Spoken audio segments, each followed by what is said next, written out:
샬롬, 복된 하루를 시작해 하신 하나님께 감사를 드립니다.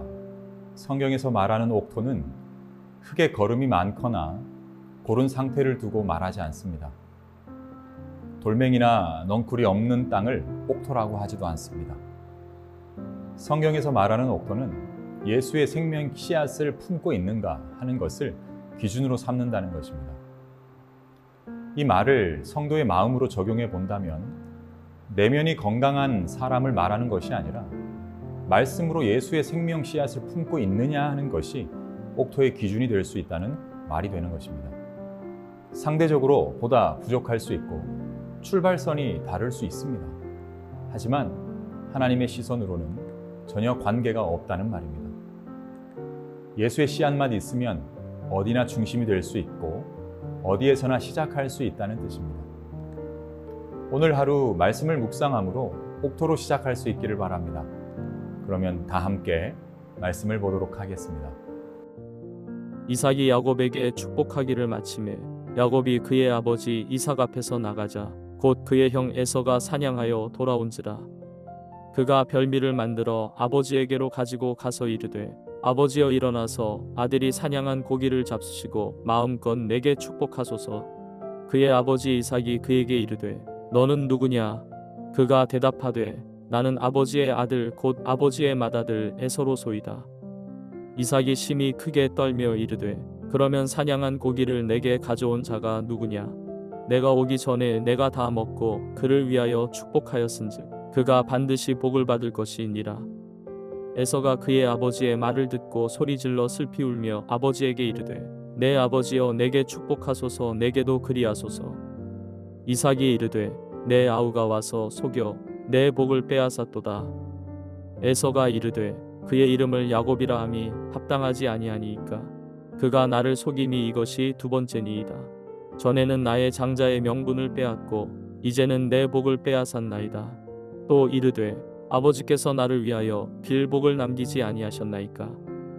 이삭이 에서에게 대답하여 이르되 내가 그를 너의 주로 세우고 그의 모든 형제를 내가 그에게 종으로 주었으며 곡식과 포도주를 그에게 주었으니 내 아들아 내가 내게 무엇을 할 수 있으랴. 에서가 아버지에게 이르되 내 아버지여 아버지가 빌복이 하나뿐이리이까. 내 아버지여 내게 축복하소서. 내게도 그리하소서 하고 소리를 높여오니 그 아버지 이삭이 그에게 대답하여 이르되 내 주소는 땅의 기름짐에서 멀고 내리는 하늘 이슬에서 멀 것이며 너는 칼을 믿고 생활하겠고 내 아우를 섬길 것이며 내가 매임을 벗을 때에는 그 멍에를 내 목에서 떨쳐버리리라 하였더라. 하나님을 믿지 않는 세상에서 자격을 상당히 중요하게 여깁니다. 라이센스를 획득했는지, 그만한 자격은 가지고 있는지 그 등을 상당히 중요하게 여깁니다. 그래서 그에 준한 자격이 없으면 근처에도 가지 못하는 일이 허다하죠. 반대로 자격이 있을 때는 또 당당히 요구합니다. 또 제공받지 못했을 때 제공하지 않는 입장에게 강하게 요청하기도 하지요. 말씀 34절입니다. 에서가 그의 아버지의 말을 듣고 소리질러 슬피 울며 아버지에게 이르되 내 아버지여 내게 축복하소서. 내게도 그리하소서. 에서는 이삭의 장자입니다. 모든 축복권과 유산을 받을 자격이 있는 자입니다. 아니 요구하지 않고 가만히만 있어도 자연스럽게 자신의 것이 됩니다. 그런데 동생인 야곱이 본인의 축복을 속여 빼앗아 간 것입니다. 있을 수 없는 일입니다. 그래서 에서는 아버지 이삭에게 슬피 울며 호소하는 것입니다. 자신의 축복을 어서 달라는 것이지요.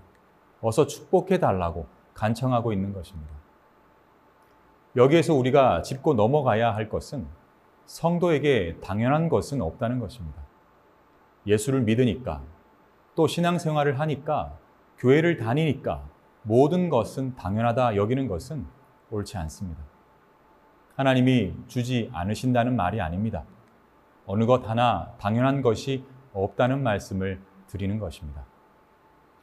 보통 우리의 구원은 값 없이 받았다는 말을 많이 합니다. 정말일까요? 사실 값 없이 받은 것이 아니라 값을 치러주셔서 받은 것입니다. 그것도 하나님의 독생자 예수님의 생명값을 치러주셨기 때문에 구원을 거저 받을 수 있게 되었던 것이지요. 그러니 예수님의 값으로 받게 된 것입니다. 또 그렇다 하더라도 당연히 받을 축복은 어디에도 없습니다. 당당히 요구하는 쪽이 될 수는 있지만 그렇다고 그 귀한 축복을 줄 의미는 없는 것이죠. 에서를 보며 겸손한 신앙생활을 배울 수 있습니다.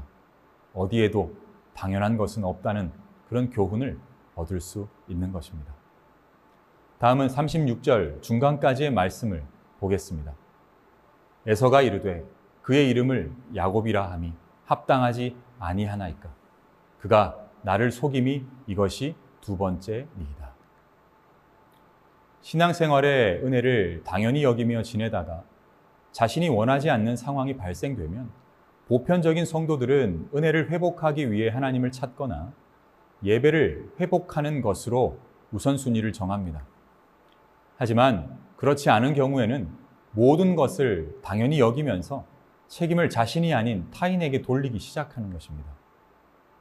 에서는 아버지에게 야곱의 흠을 이야기합니다. 자신에게 한 번도 아니고 두 번이나 속였다는 것을 읍소합니다. 여기에서 우리는 한 가지 더 중요한 것을 잡고 가면 좋겠는데 바로 당연한 것을 가볍게 여기지 말자는 것입니다. 에서는 자신의 모든 것들을 당연하다 못해 가볍게 여겼습니다. 부모로부터 받은 장자의 축복을 가볍게 여기며 팥죽 한 그릇에 팔아버렸습니다. 그리고 축복까지도 빼앗겨 버린 것이지요. 그리고 그 원인을 자신이 아닌 타인에게서 찾고 있는 것입니다. 사랑하는 세중한 가족 여러분, 우리의 신앙생활은 어떤지 살펴봅시다. 예수님의 생명이 담긴 핏값으로 넘겨받은 구원의 축복을 가볍게 여기며 지내는 것은 아닌가요?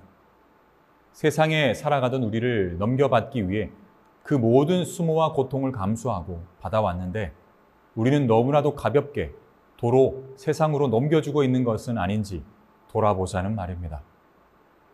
성도로서 받아 누리는 당연한 것들을 가볍게 여기며 소멸시키지 않기를 바랍니다.